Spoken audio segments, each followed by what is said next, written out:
Hello, and welcome to episode 3 of Beyond the Breach, where we look at past cyber incidents and focus on what becomes clear only once the headlines fade.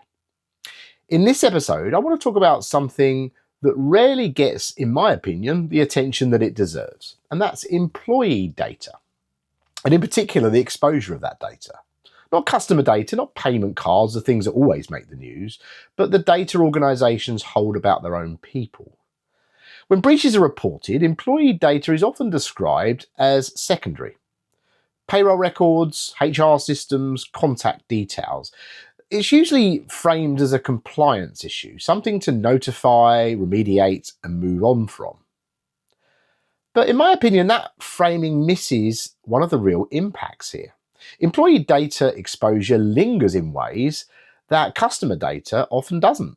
Employees don't necessarily rotate as easily. Their data is deeply tied to identity, income, to personal stability, and to psychology.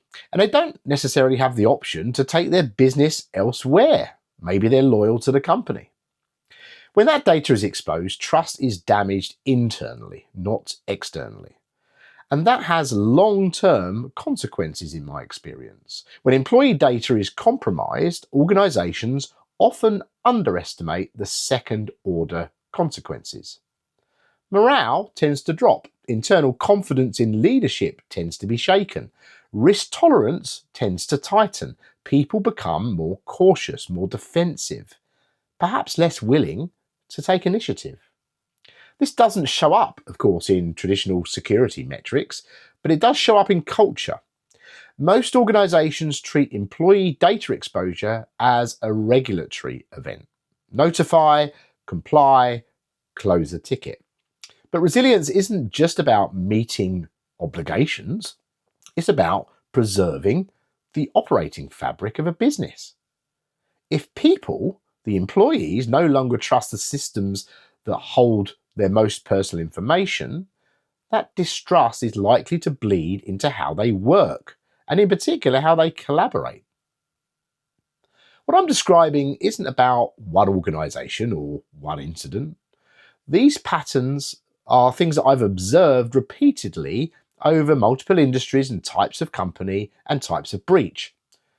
Unless deliberately addressed, employee data exposure becomes a slow burn organisational injury.